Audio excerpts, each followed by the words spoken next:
Venom की कहानी Soni Marvel universe के अंदर पूरी तरह से खत्म हो गई। एंड आई एम सॉरी कि मैंने वेनम 3 यानी वेनम द लास्ट डांस के बारे में बात ही नहीं किया। But thanks to our many of subscribers जिन्होंने हमें कमेंट्स में इस मूवी के बिहाइंड द सीन 15 फैक्ट्स के लिए रिक्वेस्ट किया था। तो चलिए आज के इसी नोट पर जान लेते हैं 15 अमेजिंग माइंड ब्लोइंग और awesome Venom the Last Dance behind the scene facts. जैसे कि ओरिजिनली ये मूवी कैसी होने वाली थी, क्या टॉम हॉलैंड का स्पाइडरमैन भी हमें इस मूवी के अंदर दिखने वाला था और उसे कैंसिल क्यों कर दिया गया, किस तरह से बिहाइंड द सीन अलग अलग प्रकार के सिम्बियोट्स को बिहाइंड द सीन दिखाया गया था, और क्या सचमुच वेनम वर्स के अंदर वेनम की कहानी खत्म हो गई। ये और बहुत कुछ आपका इस वीडियो में इंतजार कर रहे हैं, तो फिर देर किस बात की। हे गाइस, मेरा नाम है पंकज सागर और आपको स्वागत है गेमों को हिंदी के एक और फ्रेश वीडियो में। Now without wasting any more time, let's get started.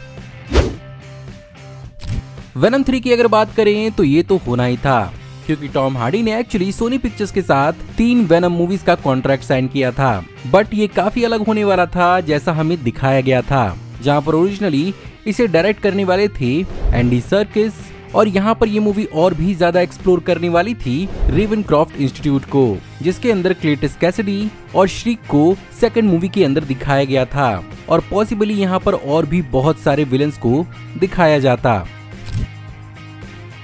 But Andy Serkis अपनी मूवी एनिमल फार्म को डायरेक्ट करने में बिजी हो गए, जिसके कारण यहाँ पर पहली बार डायरेक्टोरियल डेब्यू हुआ कैली मार्सेल का, जिन्होंने एक्चुअली वेनम 1 और वेनम 2 के कहानी को एक्चुअली लिखा था। इनिशियली इस मूवी के बनने के दौरान इस बात को भी कंटेम्पलेट किया जा रहा था कि as a last Venom movie, इस मूवी के अंदर हमें टॉम हॉलैंड के स्पाइडरमैन का कैमियो भी देखने को मिलने वाला था, जहां पर सोनी पिक्चर्स की प्रोड्यूसर एमी पास्कल ने अपैरेंटली डिज्नी से इस चीज के लिए बात भी की थी, और according to some reports Disney को कोई भी प्रॉब्लम नहीं थी सोनी जिस तरह भी चाहे टॉम हॉलैंड के स्पाइडरमैन को अपने यूनिवर्स में यूज करे। बट एक्चुअली सोनी के अंदर प्रॉब्लम थी, क्योंकि उन्हें लगता था कि शायद उनकी ऑडियंस टॉम हॉलैंड के एमसीयू स्पाइडरमैन को अपने यूनिवर्स के अंदर पसंद ना करे, जिसके कारण ये नहीं हुआ। इस मूवी के अंदर इस्तेमाल किया गया स्पाइडरमैन और वेनम के one of the biggest villain Knull को, जिसे सिम्बियोट्स का गॉड बताया गया था, जो कि मार्वल कॉमिक्स के one of the most strongest villains में से एक है। एंड ऑफ कोर्स इसके बारे में मैंने सारी जानकारी इस वीडियो में ऑलरेडी दे दी है, तो इस वीडियो के बाद उस वीडियो को भी जरूर देखिएगा। एंड डेफिनेटली इस मूवी फ्रेंचाइजी के अंदर नल को इस मूवी से सेटअप करने की कोशिश की जा रही थी। बट सबसे हैरानी की बात तो ये है कि इस कैरेक्टर के क्रिएटर्स रायन स्टैगमैन और डॉनी केट्स को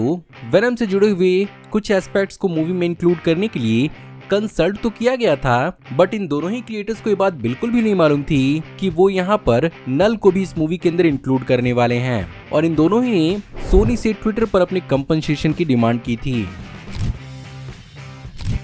अब ऑफ कोर्स ये मूवी दूसरे सिनेमैटिक यूनिवर्स की तो है, बट पार्शियली ये मार्वल सिनेमैटिक यूनिवर्स के साथ भी अपना कनेक्शन रखती है, और इसके कारण इस मूवी को देखने के बाद बहुत सारे कंफ्यूजन थे, और मुझे नहीं मालूम है कि सोनी ने क्या फूंक कर इस मूवी के अंदर ये डिसीजन लिया कि मार्वल सिनेमैटिक यूनिवर्स के अंदर मोडो का रोल प्ले करने वाले चिवेटेल एजियोफोर, उन्हीं को इस मूवी के अंदर रेक्स स्ट्रिकलैंड के रूप में कास्ट किया गया, जो कि एक पूरी तरह से डिफरेंट कैरेक्टर था। वहीं पर रीस इफान्स, जो द अमेजिंग स्पाइडरमैन मूवी के अंदर डॉक्टर कर्ट कॉनर्स का रोल ऑलरेडी प्ले कर चुके थे, उन्हें मार्टिन मून बना दिया गया। खैर मूवी का सबसे आइकॉनिक सीन था वेनम का डांस करना, और शायद यही आइकॉनिक सीन इस मूवी के title venom the Last dance का इंस्पिरेशन भी बना होगा। यहाँ पर प्रॉपर मोशन कैप्चर का इस्तेमाल किया गया था, जहाँ पर एक प्रोफेशनल डांसर को हायर किया गया था, और इस पूरे के पूरे सीन को लाइडार स्कैन करके इसके सेट के एक्सटेंशंस को अनरियल इंजन के अंदर बनाया गया था, और बाद में इसे वेनम की 7 फुट की डिजिटल मॉडल से रिप्लेस किया गया। इसके अलावा शायद ये पहली बार था जब वेनम की सिल्की स्मूथ पर्सनैलिटी को एक्चुअली डे लाइट में दिखाया गया था, और विजुअल इफेक्ट्स के हिसाब से ये एक बहुत बड़ा चैलेंज होता है, जहां पर एक्चुअली वेनम के चिपचिपे टेक्सचर को लाइट के साथ अप्रोप्रिएटली इंटीग्रेट कराना होता है, और एक्चुअली लाइट के बाउंस को भी मूवी और सीन के हिसाब से कैलकुलेट करना पड़ता है, जिसके कारण ये एक बहुत ही चैलेंजिंग टास्क हो जाता है, जिसे इस मूवी के अंदर किया गया। साथ ही साथ यहाँ पर वेनम को कई सारे वेगस वाले सीन के अंदर भी देखा गया, जहाँ पर कई सारे नियॉन लाइट्स के रिफ्लेक्शन उसके ऊपर पड़े। वहीं पर अगर बात करें जीनोफेजेस की, तो इन्हें भी एक्चुअली मार्वल कॉमिक्स से उठाया गया था, और इनकी डेवलपमेंट में एक बहुत बड़ा चैलेंज था इनका मूवमेंट, जिसके लिए एक्चुअली यहाँ पर रियल लाइफ के कई सारे बग्स और स्पाइडर का रेफरेंस लिया गया था।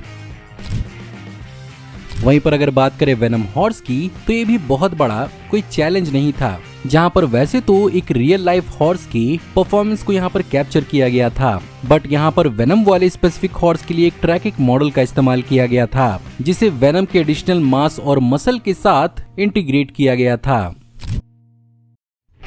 इसके अलावा अगर बात करें प्लेन वाली सीक्वेंस की, तो वो भी काफी धमाकेदार था एंड ऑफ कोर्स इसको भी शूट करने के बिहाइंड द सीन बहुत सारे जुगाड़ किए गए थे, जहां पर ऑफ कोर्स एक रेगुलर प्लेन का तो इस्तेमाल किया गया था, बट उसे उड़ते हुए नहीं फिल्माया गया था। और यहाँ पर टॉम हार्डी के फुटेज के लिए यहाँ पर ग्रीन स्क्रीन का इस्तेमाल किया गया था। साथ ही साथ यहाँ पर वेनम को तेज हवाओं में दिखाने के लिए 3D क्लॉथ सिमुलेशन का इस्तेमाल किया गया था, जिसकी वजह से उसे हवा में रिएक्ट करते हुए दिखाया जा पाया।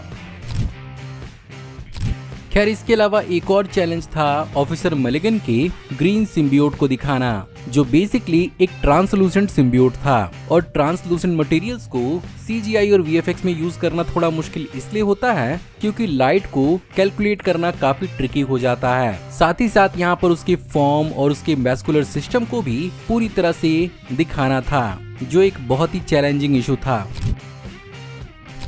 खैर अगर यहाँ पर ओवरऑल पोस्ट प्रोडक्शन की बात करें, तो यहाँ पर majority industrial light and magic, DNAG, जिसने मेजॉरिटी ऑफ द क्रीचर्स और वेनम के VFX को संभाला था, साथ ही साथ डिजिटल डोमेन और रोडियो इफेक्ट जैसी बड़ी कंपनीज ने इस मूवी का विजुअल इफेक्ट संभाला था।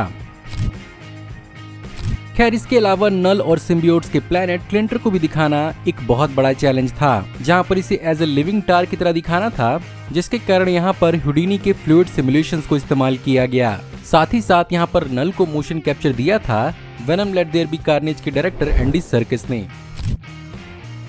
खैर इसके अलावा बात की जाए अगर बॉक्स ऑफिस परफॉर्मेंस की, तो इस मूवी को 100 से 120 मिलियन डॉलर्स के बजट पर बनाया गया था, जिस पर इसका टोटल कलेक्शन दुनिया भर में 478 मिलियन डॉलर्स का था। डेफिनेटली क्रिटिकली ये मूवी उतना कुछ खास वैल्यूएबल साबित नहीं हुई, बट धमाकेदार एक्शन और वेनम की लोर को कवर करने के लिए काफी थी।